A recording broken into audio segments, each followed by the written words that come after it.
Want to start using the Google Drive app, but not sure how? I'm Jessica, and in this video, I'll show you how to download and install Google Drive. Note that this video will demonstrate on iPhone, but written instructions for both Android and iOS will be listed in the description box. Now let's get started. To download Google Drive, first open the App Store. Go to the Search tab. Then type in Google Drive in the search bar.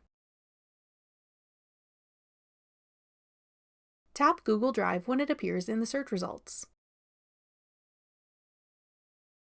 Then tap Get.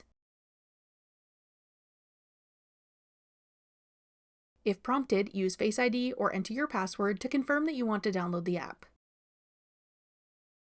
Wait for the installation to complete. Then tap Open to start using the Google Drive app. That's all it takes to download Google Drive.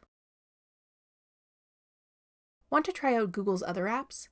Check out our full playlist of Google tutorials. Click the playlist on your screen now to watch. Thanks for watching. If you found this video helpful, we'd love it if you'd hit the like button below and subscribe to our channel. We put out great new tech tutorials like this one every day.